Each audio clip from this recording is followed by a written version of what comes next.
So without further ado, I'm going to walk everybody through the Indigenous map, and I'll keep this brief to ensure that we can stay in terms of our target time. The Indigenous map is an update of the map from 2020. That map's now been going for a number of years, and because it has a little bit of a solid history to it, I'm finding that it's easier to get folk to sort of know about the group, and then they do the survey. Peter will talk about his experience with the international map in just a minute. Sorry, after we do the panel section. But what I would say, just in terms of some of these figures for Ireland, you'll see here that we have 10,000 plus regulated firms. We've got a huge funds industry network or industry here in Ireland. Congratulations to the folk at Irish Funds for that. 250 of the world's largest financial services companies now in Ireland. Peter will talk about those on his map. But a huge number of folk employed here directly in international financial services as well. And sort of estimating there's probably around 7,000 or 15% of them actually work in financial technology. The map itself, what I'd like to do is to take you through is just about to pop up on the screen, and if I can make that somewhat larger, I will. I just need to press a button down here.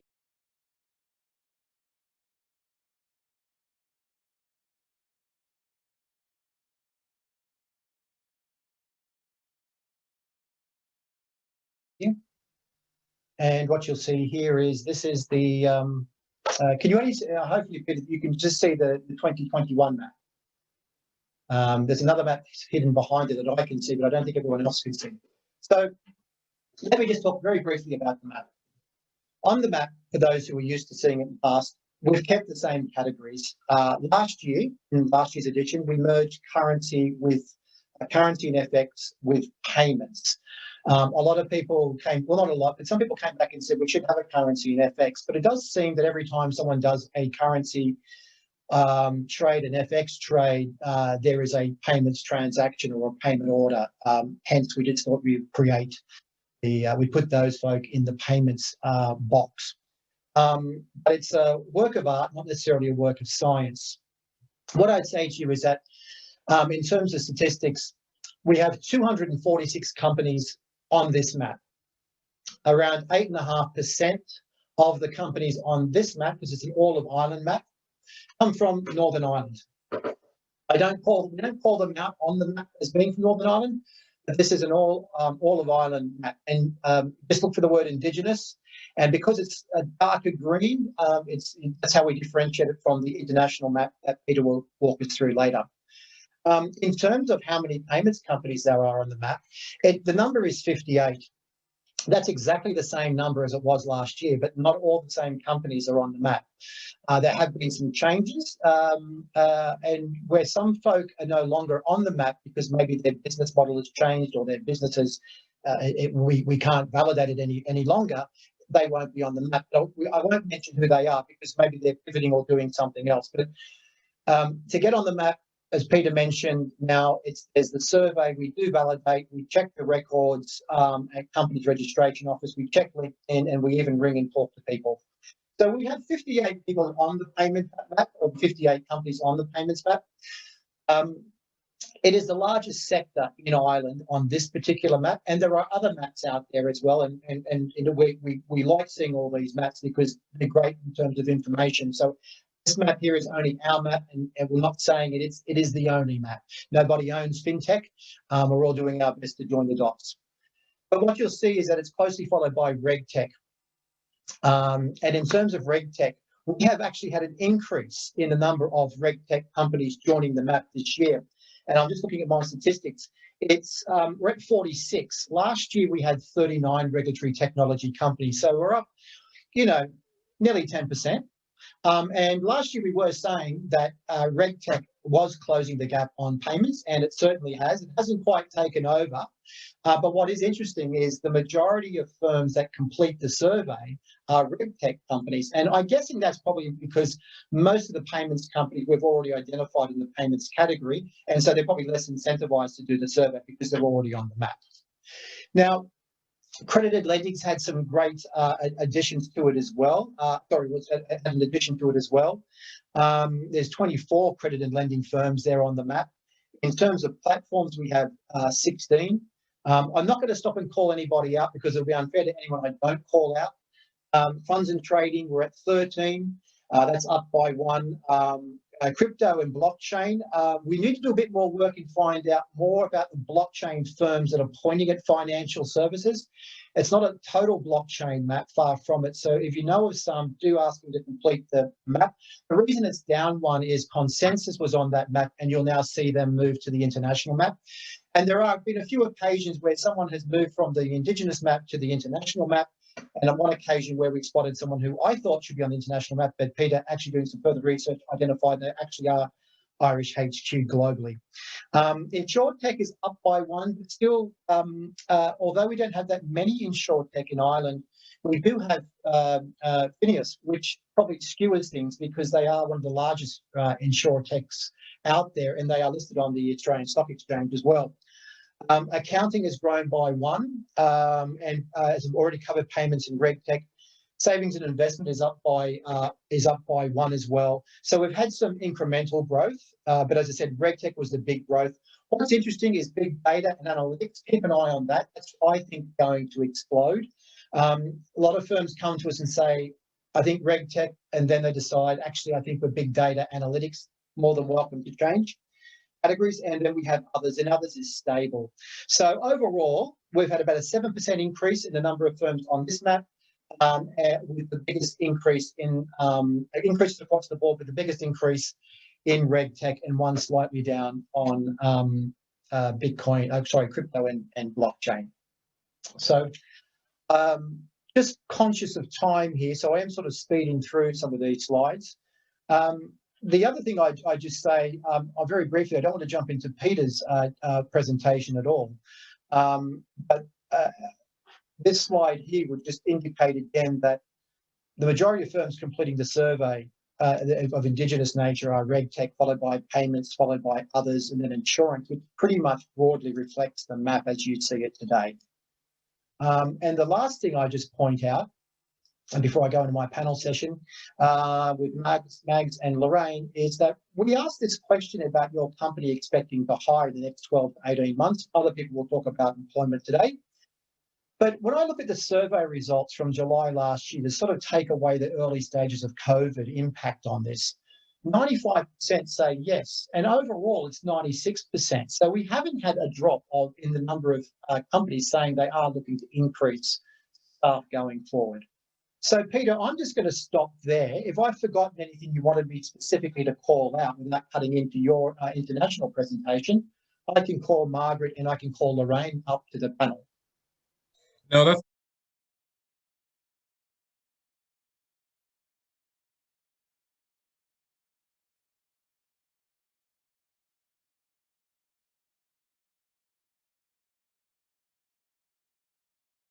great, Peter. There was one point I wanted to raise was Dave Cunningham put an interesting question into the chat.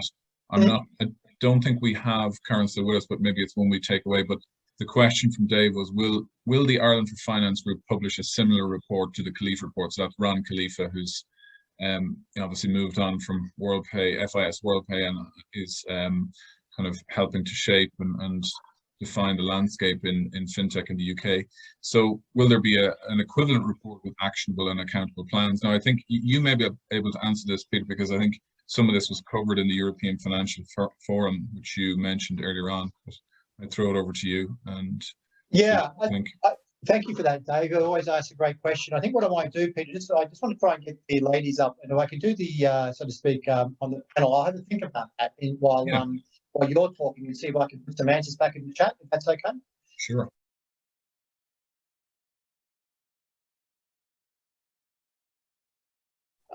So many thanks for that. Lorraine, you're very welcome. Clancy, are you out there somewhere in up there? Margaret, have I lost you, Mags? Yeah, I'm here, Peter. I just if you can turn on my video, that's I'm the one. I'm the bad actor here. Okay, I'll do that. What did I do? It's my fault. Sorry.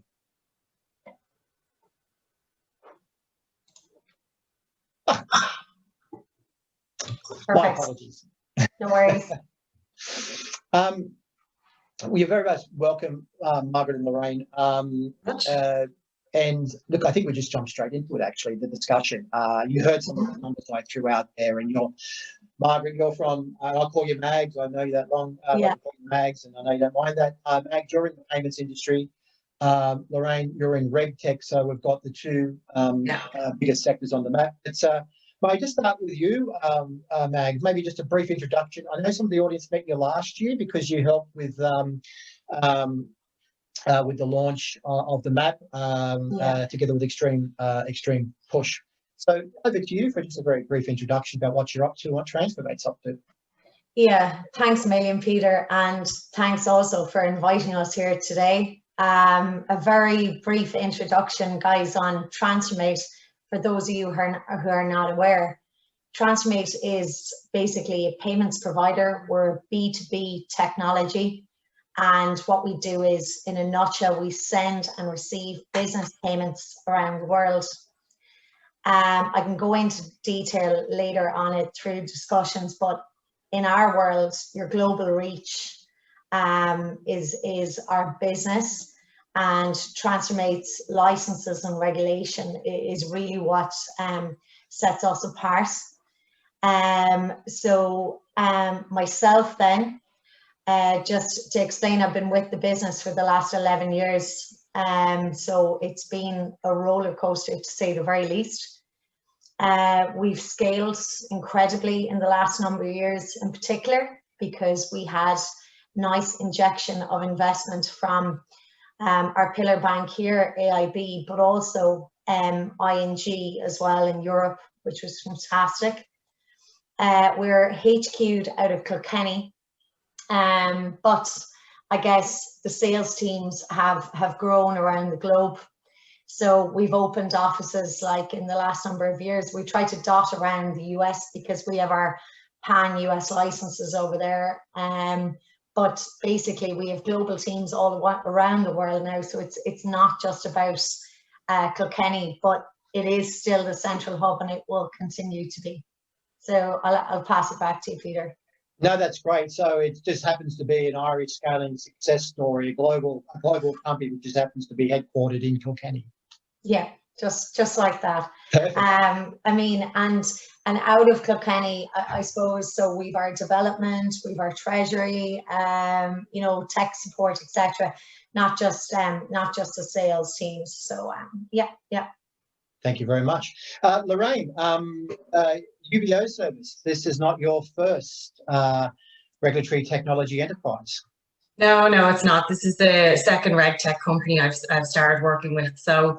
Hi everyone, so I'm Beth from UBO Service, as Peter mentioned. So we're a new RegTech company and we're not too far from Mags. We're based in Waterford, that's where our HQ is.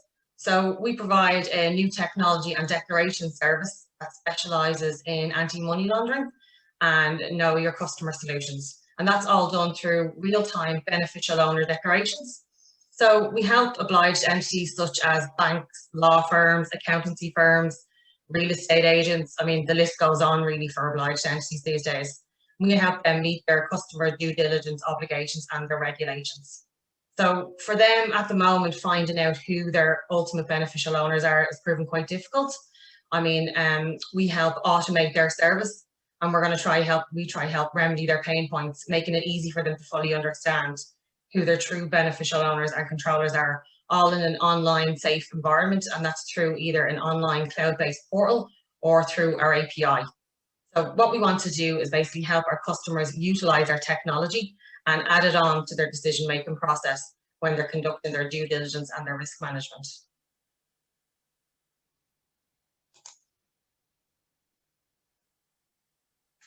Peter. Yes. Thank you for that. You get beaten so much when you don't go on mute that you actually now have to be beaten to take yourself off mute.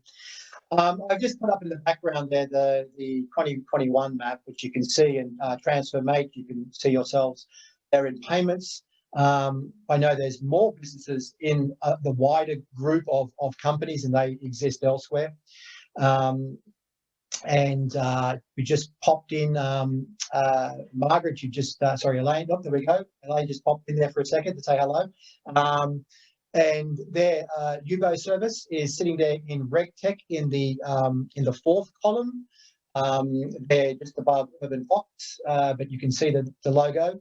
And what's great is that if you look at this, it tells the story, which is in the Indigenous sector community in Ireland, fintech ecosystem. Payments still hanging on to the #1 spot, the king spot, queen spot, call it what you will. RegTech closing, but actually you mentioned regulation and compliance, Mags, in your introduction.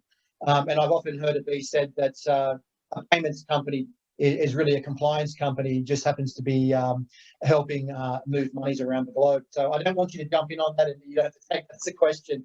But it certainly is a comment that I hear quite a lot, given the amount of rules and regulations.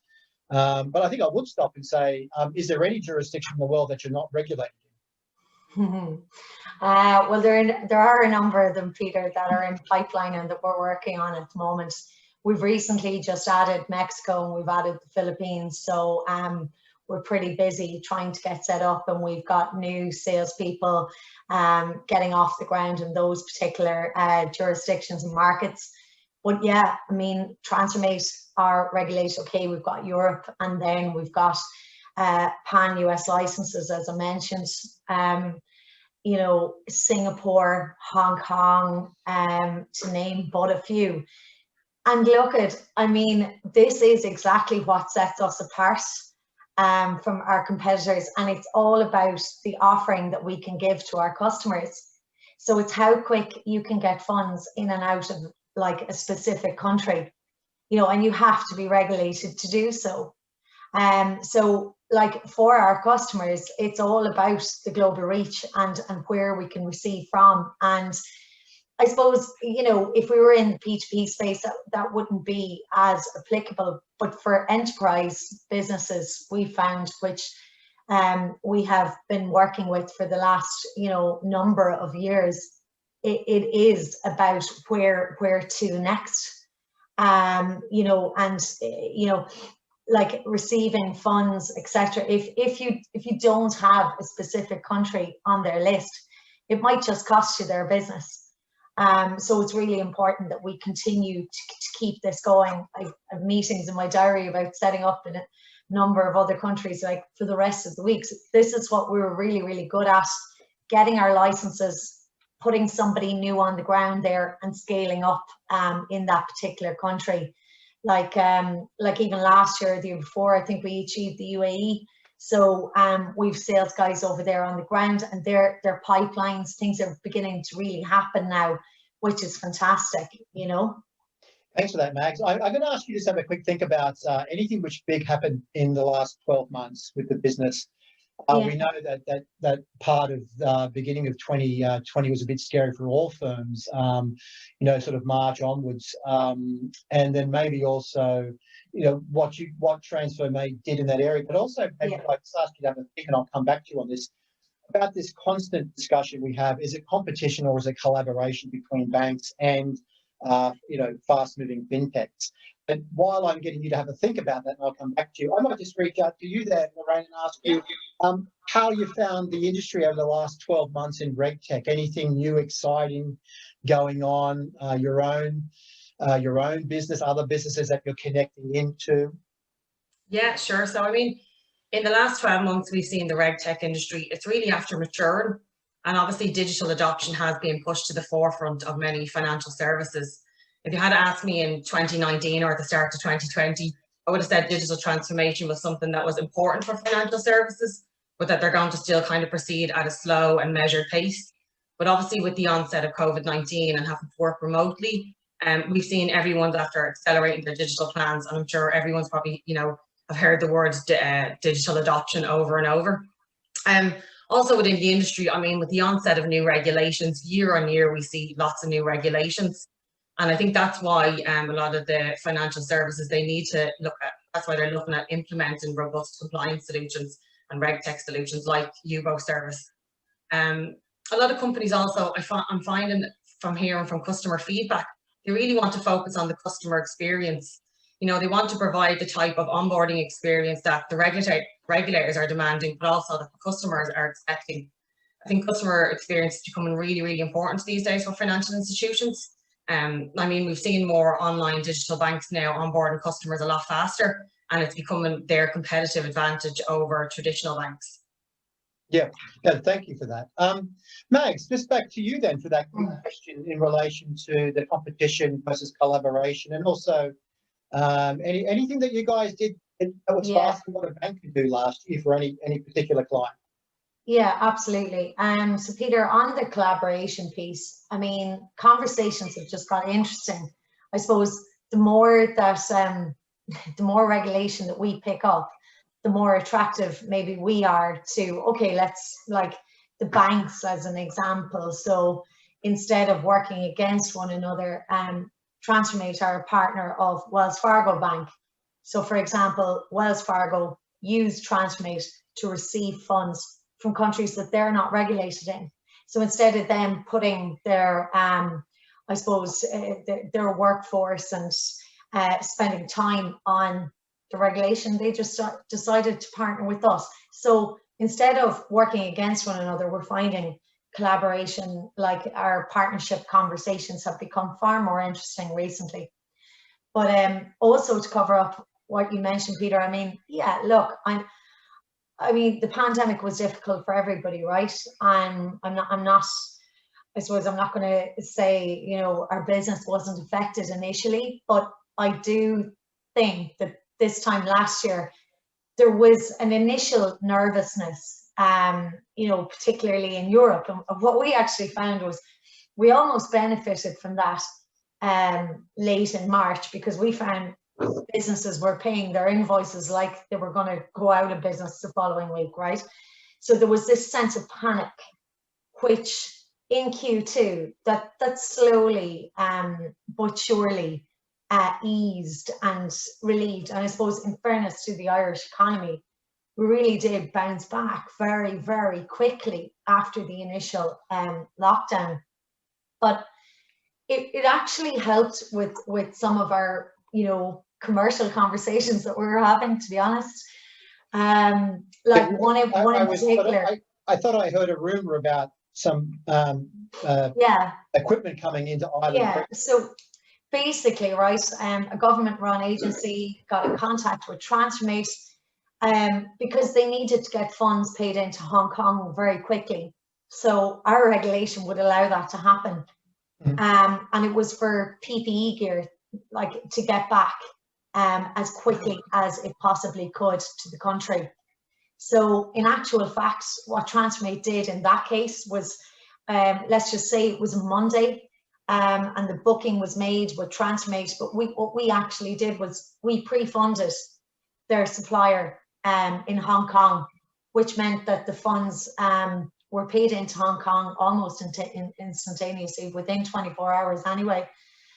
And the PPE gear was en route the following day.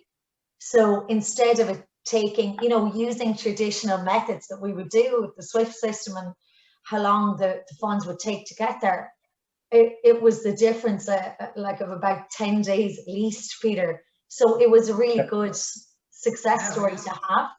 Yeah.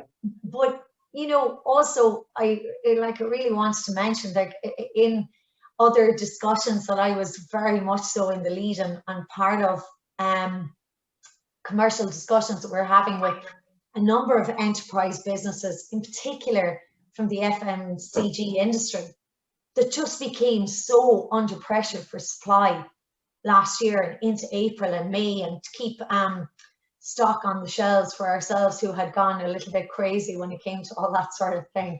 But that had a good knock-on effect on us, and it actually, the pandemic fast-tracked those conversations, because it no longer became about the cost of your payments and making savings on the margins or anything like that. It was actually back to how quickly produce could be put on the shelves.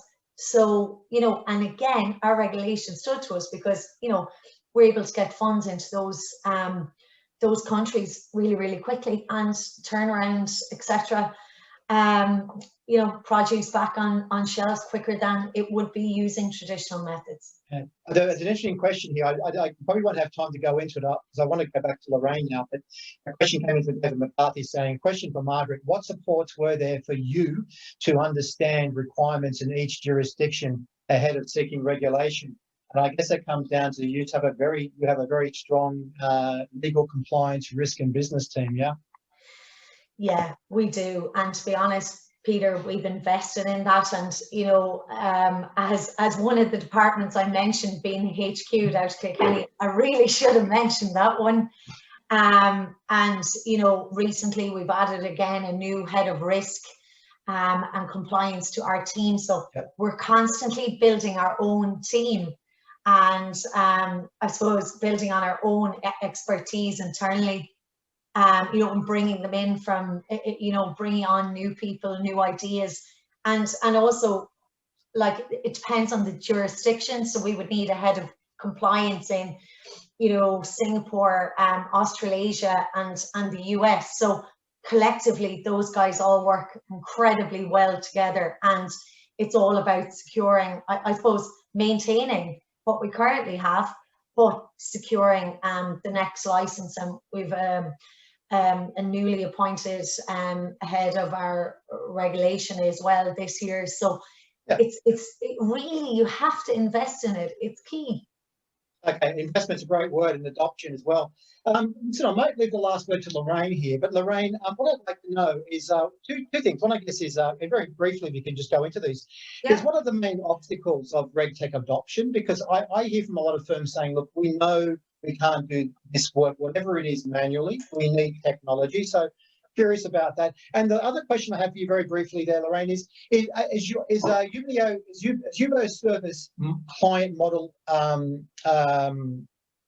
am I trying to say here? Does it matter what industry your client comes from? Is it agnostic? Could you work for financial services, crypto and all that? So one, regulatory adoption of RegTech, and two, what sort of industries would you assist with UBO Service? Just really quickly on what sort of industries. I mean, we've seen the regulations expand and the enhancement and the strength of the regulations over the last few years, obviously from the 4th, 5th to the 6th money laundering directive. We've seen recently in the US, you know, the Corporate Transparency Act, you know, so global obligations for transparency. You know, we work with, we call them what's called obliged entities. So as I mentioned earlier on, Peter, obliged entities can be, you know, law firms, accountants, insurance firms. It's retail, it's know your customer, know your supplier, know your business. So it really does expand across, you know, because trying to prevent fraud and you know, stop you from hiding behind shell companies. So it is actually expanding a lot more, and that's with the regulation, it's expanding a lot more. Well, listen, guys, thanks for that. I know, and I greatly appreciate that. You know that we're running this in a very tight time frame, but I would love to have you both back, and maybe we could just have a look at this in a bit more detail, judging by what the audience is coming up with, some comments in chat. So I'm going to say thank you both to Lorraine, UBO Service, and Mags Clancy from TransferMate. I'm not going to volunteer that you'll accept every LinkedIn request you'll get on LinkedIn, but you are on LinkedIn. You have a public profile, so people can find you. And I'm going to hang up on my side, say thanks. I'm going to pass over to Thanks, Peter. Thank you both very much. Thanks, Peter.